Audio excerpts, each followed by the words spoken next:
what's up everybody? Welcome to FoundFlix. You know, just because it's January, that doesn't mean we can't get into the Halloween spirit, especially thanks to last year's smash hit Halloween that just came out on home video.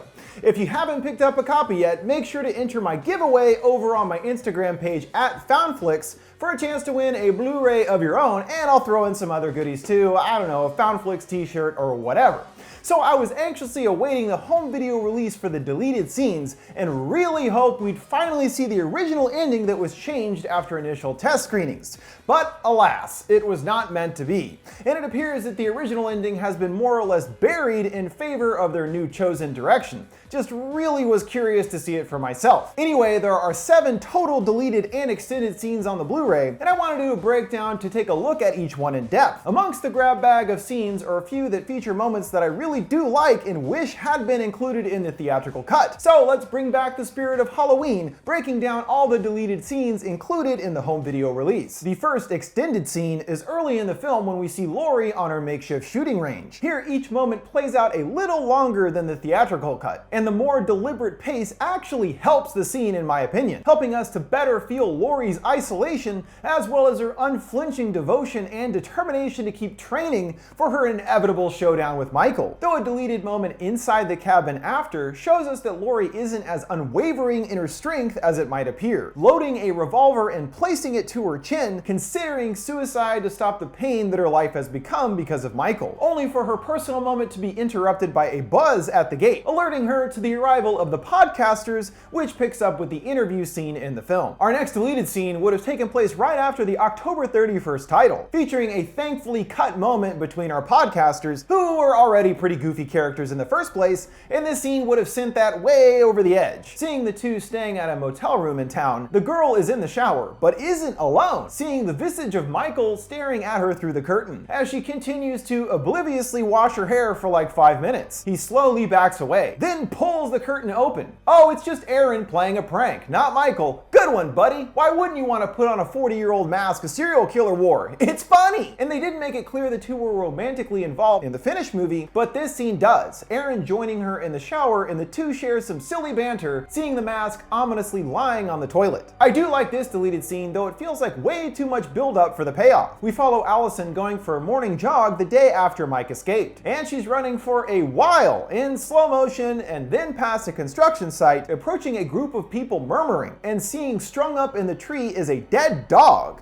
a macabre display left by Michael. Allison is shocked and terrified and simply walks off. Her subdued reaction and how the scene plays out is a bit odd, which is likely why it was cut, but would have been worth it for the final moment of the scene, as we see Mike is still nearby without his mask watching the others. A nice nod to the original too, and a cool moment that would have made the whole scene worth it to me. Allison and her friends weren't given much development in the theatrical version before mostly ending up getting killed, and here we are given a bit more of their teenage interactions at school, talking of their evening plans, and their friend can't go to the dance because of having to babysit, as we later see leading to her getting killed. And Oscar is annoyed with Cameron, upset that he likes Allison more than him, his supposed best friend, before heading off in search of a date for the dance. Allison and Cam now alone, he has an odd present to cheer her up. A tiny painted jack-o'-lantern. Well, that usually does the trick, and the two discuss how Allison is doing, clearly antsy and struggling due to what time of year it is, mentioning that it's a weird time for her family. But Cam offers that they're not so different, and that everyone, including his family, is crazy too. So this scene doesn't add much real substance to anything, but did help fill in a bit more on these characters, and I didn't mind that. Now we come to the likely most substantial of the deleted scenes, which occurs after Allison catches Cam smooching another lady on the dance floor. Drama! Oddly, this was left unresolved in the theatrical cut, and Cameron disappears after their confrontation. And here we see the aftermath of that. After the dance, he tries to chase down Allison and return her destroyed phone. He tries to apologize profusely for his actions, giving a bunch of lame excuses, and Allison brushes him off. Their teenage squabble is interrupted by the arrival of the police, telling them to go home due to the curfew in effect, and that it's not safe out here. Instead of complying though, Cameron gives them grief for interrupting their moment and generally acts like a total total a-hole to the cops, hearing one of them say that all Eloms, Cameron's namesake, always run their mouths. Even though it was briefly mentioned in the theatrical version, Cam's father is the Lonnie character from the original Halloween, and he has obviously become known around town over the years for his crazy stories about Michael. This is an interesting, if not necessarily important, connection to the original, and considering that Green decided to save this reveal, perhaps there will be more consequence to who Cameron's father is. Perhaps seeing the two together and how Lonnie was affected by that fateful Halloween all those years ago. The scene concludes with Cameron being arrested for his behavior, dragged off in cuffs, and telling Oscar to take care of Allison. This outcome would have allowed Cam to avoid being killed and helps us fill a kind of plot hole in the release version. And after this leads to Oscar and Allison's walk back, where he awkwardly tries to kiss her, in the end getting brutally slayed by Michael. Good thing Cam got out when he did, and would no doubt have some very strong feelings when he learns that all of his friends were killed. This extended scene features even more shenanigans with the random cops in the car who have an in-depth discussion about banh mi sandwiches,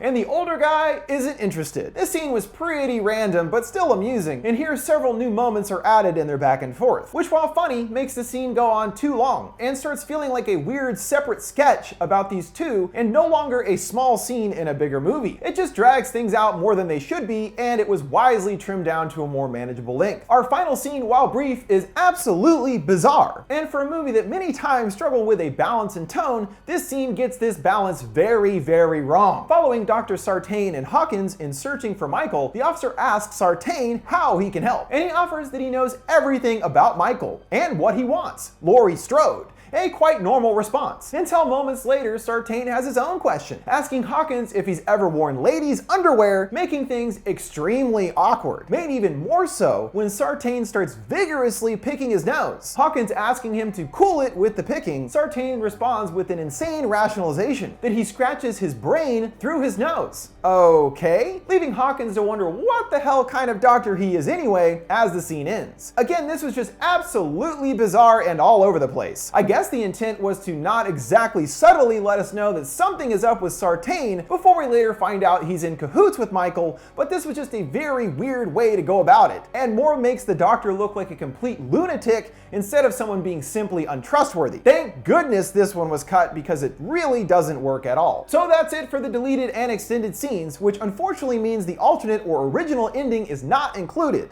Again, I was really hoping to see it myself after months of differing reports about what went down, made even more frustrating as part of it was included in the first trailer. From what I put together, the climax of the film would have featured Laurie and Michael in a mano-a-mano showdown outside of her fortified house. We see in the fight that Laurie has gotten a hold of Michael's knife and lunges at him, and that's literally all we see in the trailer. Though from what I heard at the time, Laurie would have killed him here, but the latest that I read from Bloody Disgusting recently said the opposite was true. That instead, this original ending had Michael turning the knife on Laurie and killing her for good. Woof, that would have been rough. Now, we can't say for sure that this is what happened, but would have fit in with other reports that people who saw the original version said that Michael was still alive and well in the end. So it seems that originally Michael bests his longtime adversary and simply survives to keep killing instead of the more ambiguous ending of the theatrical version. Though of course, bringing back Laurie after all this time only to have her die in the end would have been an absolutely terrible mistake. So good thing they reworked it to the new version. I'm still really interested in seeing the original ending, but unless Universal decides to release it at some point, it looks like we'll never really know how things originally went down for sure. Okay guys, that'll do it for this roundup of all the deleted scenes for Halloween. While nothing too important was cut, there are some scenes and moments I did like and felt like would have benefited the movie if left in.